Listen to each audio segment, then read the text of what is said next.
Israel ഭീകരാക്രമണം ഒരു തുടർക്കഥയാവുകയാണ്. കഴിഞ്ഞ ദിവസങ്ങളിൽ ഞങ്ങൾ റിപ്പോർട്ട് ചെയ്തൊരു വാർത്തയുണ്ട്, ഞങ്ങളടക്കമുള്ള മാധ്യമങ്ങൾ റിപ്പോർട്ട് ചെയ്തൊരു വാർത്തയുണ്ട്. 3 ബസ്സുകളാണ് ഇസ്രായേലിൽ സ്ഫോടനം നടന്നത്, അതായത് സ്ഫോടക വസ്തുക്കൾ ഉപയോഗിച്ച് തകർത്തത്.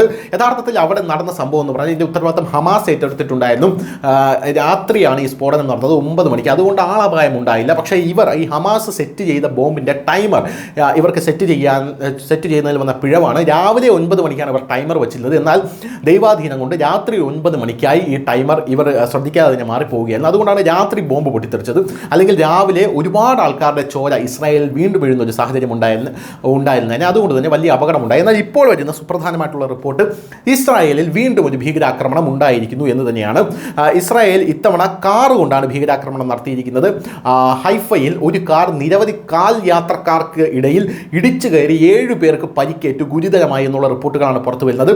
ഡെയിലി മെയിൽ റിപ്പോർട്ട് ചെയ്യുന്നത് അനുസരിച്ചാണെങ്കിൽ പോലീസ് ഇതിനെ ഭീകരാക്രമണം എന്നാണ് വിശേഷിപ്പിച്ചിരിക്കുന്നത്.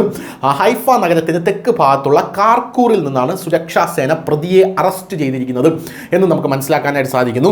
എന്തായാലും ഭീകരർ കാർ ഇടിച്ചു കയറ്റുക മാത്രമല്ല ചെയ്തത്, പുറത്തിറങ്ങി വന്ന് കത്തി ഉപയോഗിച്ച് ജനങ്ങളെ പരിക്കേൽപ്പിക്കാനും ശ്രമിച്ചു എന്ന് മനസ്സിലാക്കാൻ സാധിക്കുന്നുണ്ട്.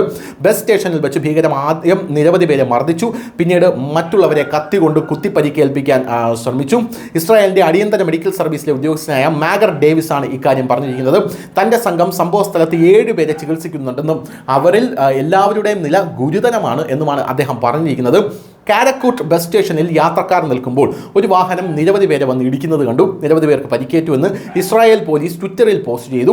ആക്രമണത്തെക്കുറിച്ച് പോലീസ് വിശദമായിട്ടുള്ള അന്വേഷണം ആരംഭിച്ചിരിക്കുകയാണ്. പലസ്തീൻ ഗ്രൂപ്പായ ഹമാസും ഇസ്രായേലും തമ്മിലുള്ള വെടിനിർത്തൽ കരാർ നിലനിൽക്കവെയാണ് ഈ ഭീകരാക്രമണം എന്നുള്ളതാണ് ഇതിൽ പ്രധാനപ്പെട്ട ഒരു കാര്യമെന്ന് പറയുന്നത്.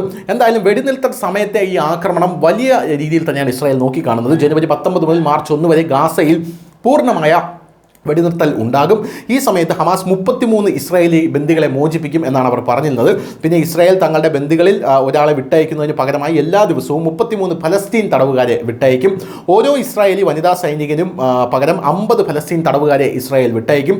2023 ഒക്ടോബർ 7 ഹമാസ് നടത്തിയ ആക്രമണത്തിന് ശേഷം ഗാസയിൽ ഹമാസിനെതിരെ ഇസ്രായേൽ വലിയ ആക്രമണം ഉണ്ടാക്കിയ ശേഷമാണ് ഇപ്പോൾ ഇത്രയും വലിയ ബന്ദികളെ ഇപ്പോൾ ഇസ്രായേൽ പിടിച്ചു വച്ചിരിക്കുന്നത്.